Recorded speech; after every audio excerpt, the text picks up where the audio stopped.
Yang kedua, bagaimana cara bijak menolong orang? Menolonglah dengan ketulusan, jangan mengharapkan balasan. Jangan cari pujian atas semua kebaikan yang kita lakukan. Karena tahukah Anda ada hidden reward, ada upah yang tersembunyi yang datangnya dari sorga bagi orang-orang yang tulus hati. There is hidden reward for the sincere giver. Matius 6 ayat yang kedua berkata begini, jadi apabila engkau memberi sedekah, janganlah engkau mencanangkan hal itu seperti yang dilakukan orang munafik di rumah-rumah ibadat dan di lorong-lorong supaya mereka dipuji orang. Aku berkata kepadamu, sesungguhnya mereka sudah mendapat upahnya. Tahukah Anda bahwa banyak orang-orang munafik yang memberi bantuan supaya orang memuji mereka? Tahukah Anda, Tuhan itu senang memberkati orang-orang yang tulus, yang menolong bukan karena ingin dipuji atau dilihat orang. Ketika kita menolong dengan ketulusan, jangan membuat orang itu berhutang budi sama kita. Jangan ingat-ingat perbuatan baik kita. Seringkali ketika kita marah sama orang yang kita tolong, kita bilang gini sama mereka, dasar kamu gak tahu balas budi, kacang lupa kulit, kamu lupa siapa yang menolong kamu. Dengar baik, ketika kita belajar menolong dengan tulus, kita tolong dan kita lupakan. Jangan ingat-ingat kebaikan kita. Jangan membuat orang berhutang budi.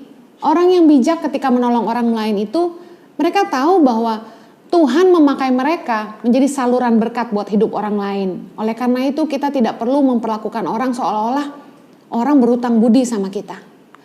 Ketika Anda ingin menolong orang, dalam hal ini firman Tuhan mengatakan jangan mengharapkan balasan. Lalu bagaimana dengan ketika kita meminjamkan uang kepada orang? Saya mau share secara cepat, ada 2 biblical principle in lending money. Ada 2 prinsip Alkitabiah dalam meminjamkan uang. Yang pertama, jangan memberikan lebih dari yang hatimu rela apabila tidak dikembalikan. Don't give more than your ability to let go. Lukas 6 ayat yang ke-34 berkata, dan jikalau kamu meminjamkan sesuatu kepada orang karena kamu berharap akan menerima sesuatu daripadanya, apakah jasamu? Orang-orang berdosa pun meminjamkan kepada orang-orang berdosa supaya mereka menerima kembali sama banyak. Saya belajar bahwa kalau kita mau bantu orang, kadang-kadang orang yang kita bantu itu bisa saja membohongi kita. Kemudian kita jadi terluka, kita jadi kecewa dan hati kita pahit. Tahukah Anda dalam hidup kita ini yang paling berharga itu hati kita di hadapan Tuhan. Karena Tuhan menyelidiki hati. Daripada kebaikan kita jadi racun buat diri kita sendiri, lebih baik ketika kita ingin menolong orang, berikanlah yang hati kita rela kalau itu tidak dikembalikan.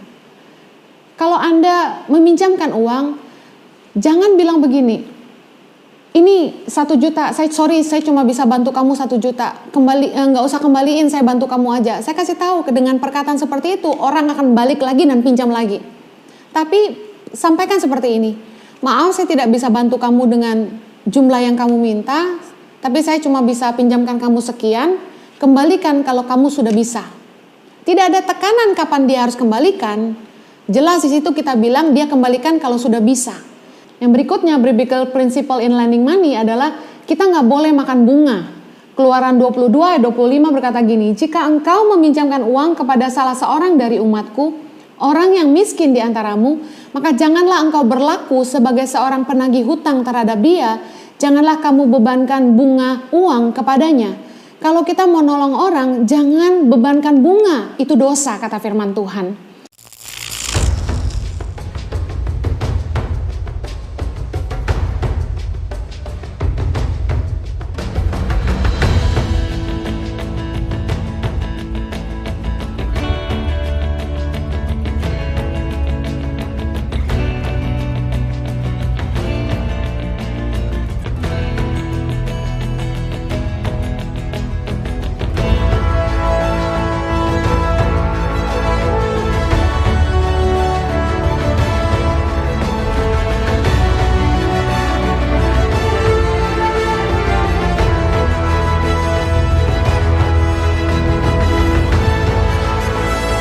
Suka duka, perjuangan guru tangan pengharapan dalam membangun pendidikan di pedalaman Indonesia.